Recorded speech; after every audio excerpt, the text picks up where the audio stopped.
A primavera está a chegar e com ela novos ritmos de leitura. Leia artigos de opinião e receba acesso antecipado a todos os episódios Podcast Plus. Acompanhe a atualidade ao minuto. Assine hoje o Observador com até 58% de desconto e habilite-se a ganhar uma tote bag e um voucher da Livraria Almedina. Tudo em observador.pt.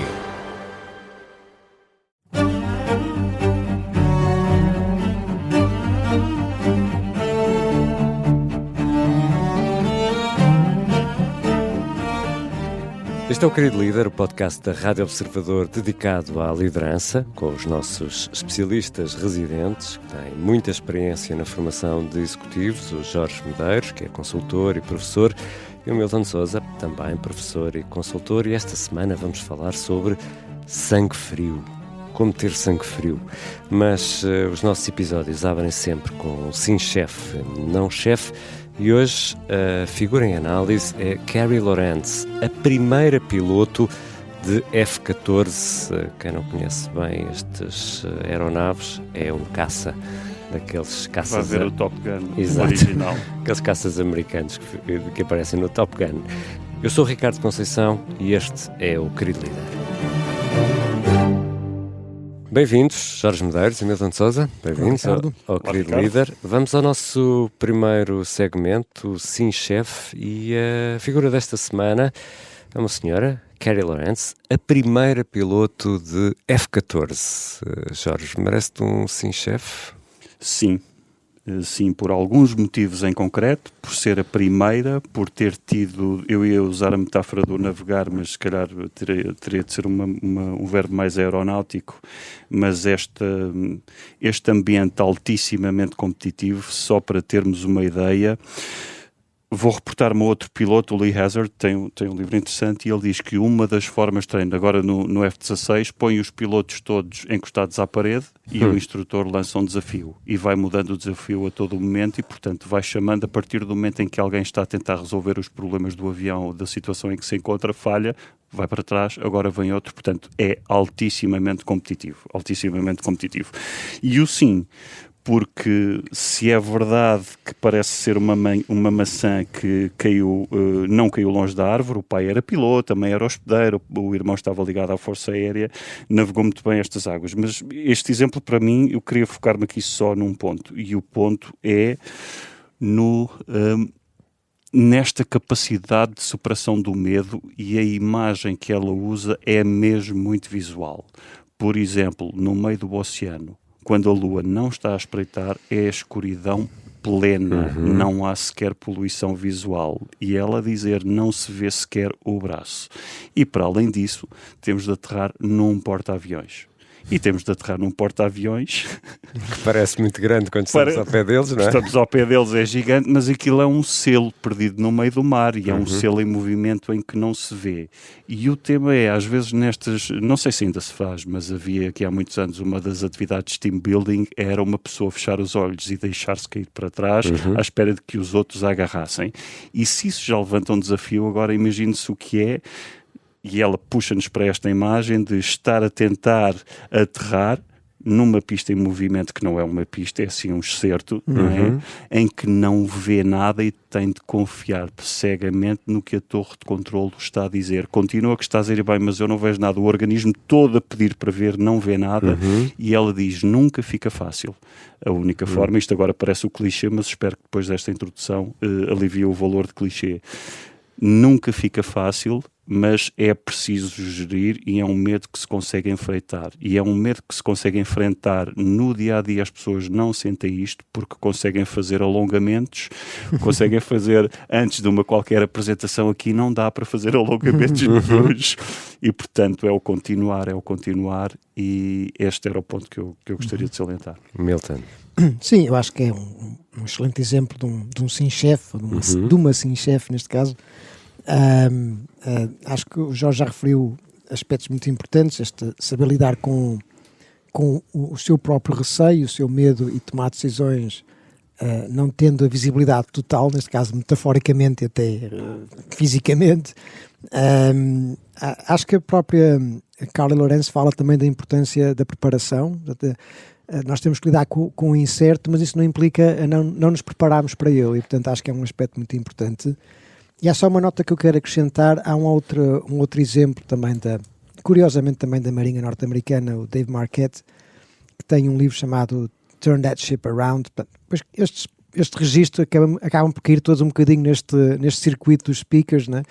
Mas ele tem uma mensagem muito interessante, porque a experiência dele não é com aviões, é com submarinos, e ele fala do processo que teve que passar para se adaptar a um submarino para o qual não foi treinado, e ele teve que confiar na tripulação para lhe ensinar como é que se de facto podia capitanear aquele submarino.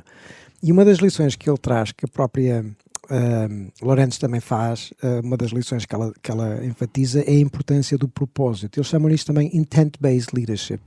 Quando estamos numa situação de guerra, há muitos incertos, muitos imprevistos, e eu não tenho muitas vezes o luxo de poder pedir ao chefe o que é que eu faço agora. E vou ter que tomar decisões no momento para os quais não estarei totalmente preparado. E para eu poder ter o discernimento sobre o que fazer, é extremamente importante perceber o intuito da missão.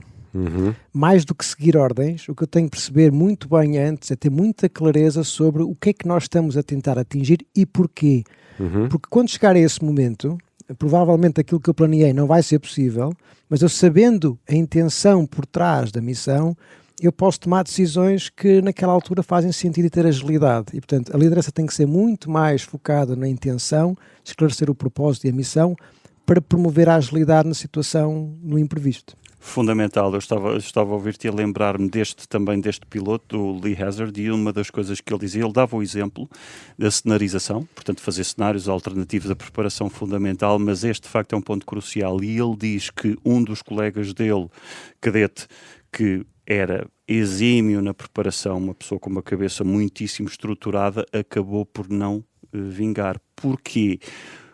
Porque com tanta preparação, o que ele estava a tentar fazer era encaixar uma realidade num dos casos ou num dos cenários que ele tinha antecipado. Como dificilmente haverá uma realidade que encaixe perfeitamente. Exato, claro. Ele não tinha essa capacidade de adaptação em tempo real e, portanto, acabou por ser excluído do programa. E só uma nota aqui rápida, eu acho que muitas vezes há este escape, muitas vezes que os líderes têm, as pessoas perguntam, mas porquê é que tenho que fazer isto? Porque sim, faço aquilo que eu te digo e vai correr bem. Não és pago para pensar. Não és pago para pensar. Portanto, este tipo de reação não é nada... Deve ser exatamente o oposto. É o oposto disso. Por duas razões. Desde logo esta. O líder não consegue estar em todas as situações. E se a sua atitude é esta, ele ou ela vai ser ela própria o limite da organização.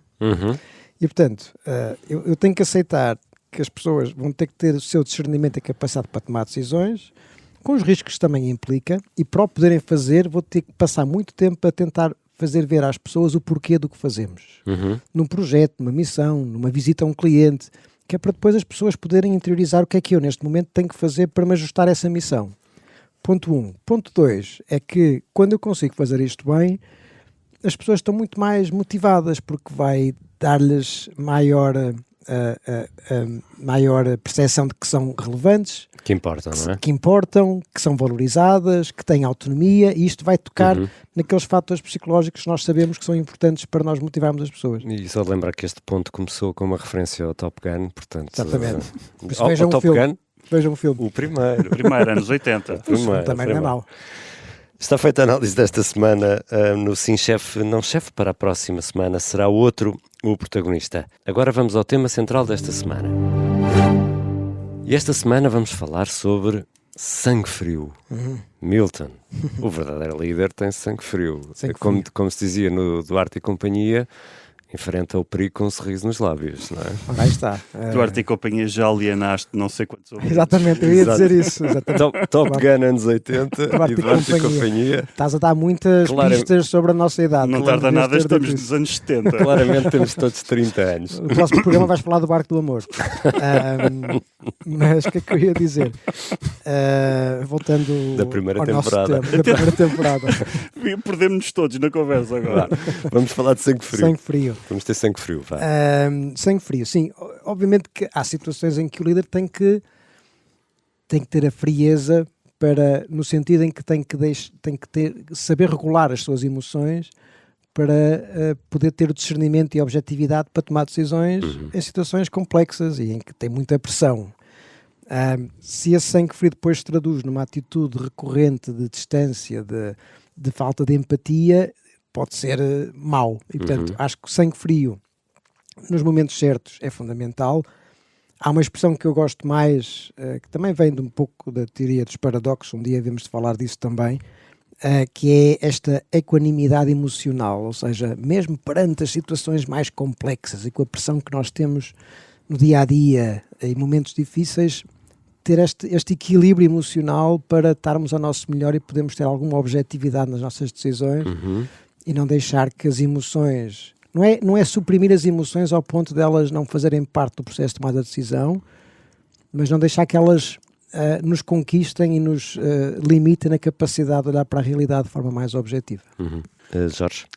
Sim, a equanimidade é uma destas vertentes, outra delas é a temperança, não é? Portanto, arranjamos aqui alguns sinónimos, não todos iguais. A temperança era uma das 4 virtudes do Aristóteles e estava a ouvir aqui o Milton, e o Milton focou-se no lado escuro da força. Agora saltamos do Top Gun para a Guerra das Estrelas. Só referências. Mas é a média dourada do Aristóteles. Podemos falar das K-pop também, só para atualizar isto um bocadinho. Por favor. Estou a gostar do tema. Não. Ainda tenho que estudar. É melhor assim. Cuidado, para lá não quer que te metes. Estudar, não estudes muito, porque a realidade depois acontece. Exato.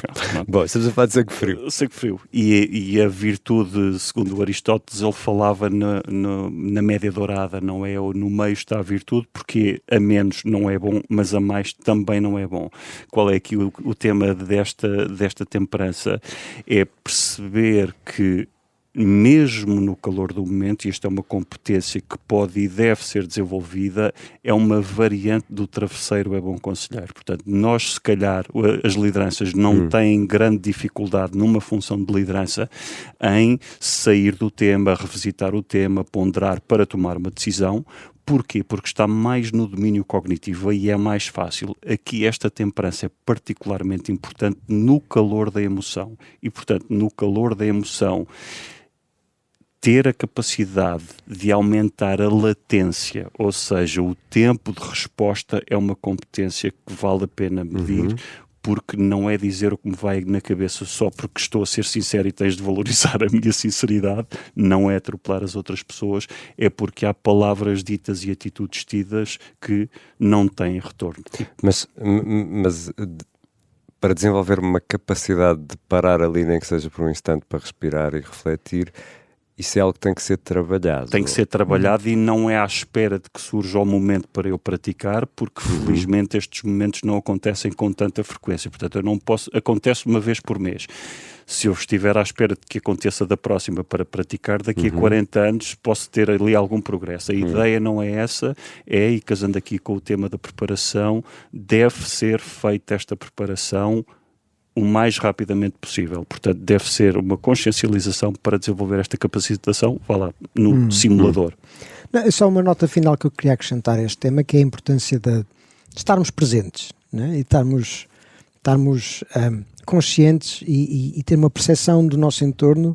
E eu aqui, eu sei que pode às vezes parecer um bocadinho New Age, essas coisas, mas acho que práticas... Não vais falar de Reiki, pois não? Não, Reiki não, mas meditação e mindfulness, esse tipo de práticas podem ajudar, às vezes 2 ou 3 minutos, ou respirar, atos de, vou entrar numa reunião difícil, vou tirar aqui 2 ou 3 minutos para respirar de forma mais pausada, mais profunda, até porque alguns estudos aparentemente mostram que isso pode contribuir para estarmos mais sensíveis às emoções dos outros também. E, portanto, estarmos presentes e termos percepção daquilo que está a passar no nosso corpo, as nossas emoções, pode nos ajudar a estar ter mais temperança para lidarmos com as situações mais difíceis. E para a semana vamos falar de outro tema. O desta semana foi o sangue frio. E é com estes conselhos que fechamos este primeiro episódio da semana do Querido Líder. Na quinta-feira vamos publicar a conversa com o convidado desta semana. É a Patrícia Boura, presidente da Fundação do Gil. Aqui fica um aperitivo da conversa. Às vezes tenho dias que são mais difíceis, porque estou a resolver uma coisa mais e o que faz nesses burocrática. Dias? A quem é que recorre?